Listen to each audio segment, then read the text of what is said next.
Hello fellow YouTube friends and Louis Vuitton lovers. This video is an educational video to help people out there identify an authentic Louis Vuitton Neverfull. My friends have been asking me to do this for a long time just because I authenticate often for them when they buy pre-loved online, because you have to know your details, very specific details, before you go and spend a lot of money on these bags, because there are some replicas and fakes floating around. Even on eBay there'll be a handful of them, although they've gotten much better at identifying the scams and the fraudulent ads. They are still around by some sellers who either blur the pictures or they're guaranteeing it authentic, and they are charging extortionate prices for them, which is really unfair. And you know, without paying for authentication, I just wanted to share my knowledge with you all on how you can spot it, so you can have a better chance of avoiding being scammed and buying a fake for the price of an authentic. So anyways, okay, let's get started. The very first thing I look at when I see a Neverfull, my eyes are immediately drawn to the handle bases. Some girls don't think it's a big deal. It is a huge deal because they are the most prominent part on the bag, because they're the largest pieces of vachetta on the bag itself. Everything else is quite thin and just lining and stuff like that. So for some reason the replicas cannot get this shape perfect. I've seen some good ones, but they're still a bit off. There'll always be something off about them.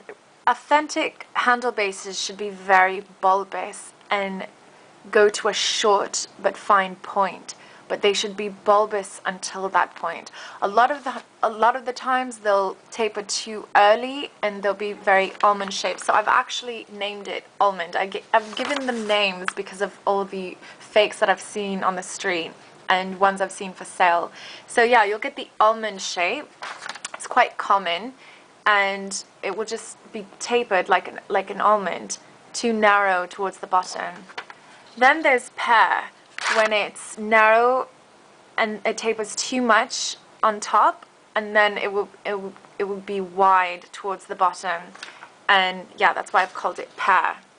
And then there's vase, which is probably the ugliest shape. The worst replicas usually have this. It's when the tab will be quite short, weird shaped.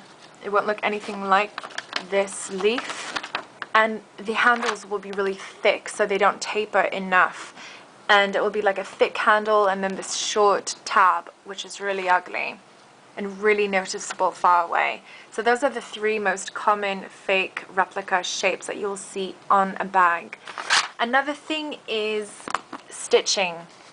A lot of the time this chevron here will be too high or too low. It needs to be 8 stitches from the top of the bag, so we can count. Okay, the chevron needs to start above the double stitch. There'll always be double stitches on each side of the tab. 1, 2, 3, 4, 5, 6, 7, 8. So approximately 8 stitches down, that's where the chevron should start. We can look on this side as well. 1, 2, 3, 4, 5, 6, 7, 8. So Louis Vuitton is quite consistent with where they do things. Everything is very particular. So yeah, if you want to be very specific, count 8 stitches from the top of the very top of the bag down. That's where the chevron should start. And under the chevron, that's where the double stitching should always be. Not on top, not a few stitches down, but directly under. There should always be 5 stitches on each side of the chevron. 1, 2, 3, 4, 5, 1, 2, 3, 4, 5. It shouldn't be more or less. It should always be 5. And there should always be double stitching at the very point. 4 to be exact. It's to enforce the bag. So altogether on the tab, there should be 6 double stitches. 2 under the chevron and 4 at the bottom, 2 on each side towards the point. Okay, next thing I always look at is the drawstring tab, because this is another thing that can give away a bag to whether it's authentic or not. And remember, Louis Vuitton doesn't vary. This will be the same for everything, and it's kind of lucky that replicas don't get it right, so you can spot an authentic. Okay, so there are also 3 most common shapes that I see, and I've given them names. So just like the tab, the drawstring tabs are also bulbous to a short and fine point. So they're very similar in that respect. The most common shapes I see are round, arrow, and spade. So round ones, quite obvious. There won't be a point. They'll just be completely round. Arrow, it's almost like they tried to copy this, but they didn't quite get it right, not bulbous enough. And spade, really weird shape, almost Taj Mahalish looking, and those are the ones that stick out the most to me. Like, what is that? Okay, so stitches are very, very specific on these 2. There'll always be double stitches on the entire drawstring. The whole thing, every single part of it, every single piece of it is double stitched. There's no single stitching anywhere on this. There'll always be 4 double stitches on the drawstring tab itself. There'll be 3 double stitches, 3 double stitches going down, 2 double stitches across, 5 double stitches on the cuff, always, and then 3 double stitches on the very bottom piece.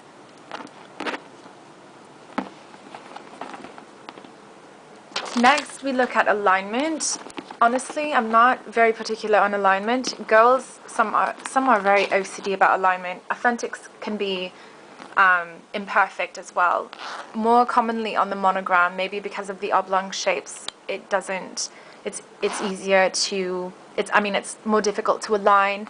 Maybe on damier it's easier because it's just squares. But I'm lucky to have a perfectly aligned bag. But this is not common. Apparently it's more common for one side to be slightly misaligned or whatever, so don't be too anal about that, as long as the details I've shown you so far are there.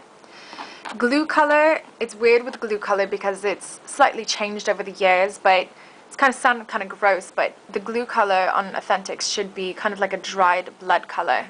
Some call it ox blood. It's like a rusty brownish red color. It shouldn't be bright red and it shouldn't be orange. Okay, so coming inside the bag, let's see. The color of the lining, another important thing. A lot of replicas and fakes will have a too dark of a brown contrasting with the cream. It should be subtle. You see how light that is? It should be like a light sand beige color. It shouldn't be brown. It shouldn't be too dark caramel. It shouldn't be anything but a really subtle tan sand color. Okay, the stamping. The other very important thing. A lot of the times the font is wrong. The L, the bottom leg of the L should be disproportionately short to the top. So if the, here, let me draw it for you. If the L looks like this, fake. All authentic L's are like this. See what I mean? O should be perfectly spherical and round. The vintage pieces can be oval because Louis Vuitton has slightly altered their font over the years, but probably the last 20 years, maybe more, the O's have been perfectly round. No exception. The most important letter of them all is the R. For some reason, replica R's are always so off. A lot of them will look like this, or like this. The authentics look like this. You see? That's an authentic R. Those are replica R's. That will give away a bag immediately. And the heat stamp itself should be deep and fine and clear. You don't want smudgy, weird heat stamps or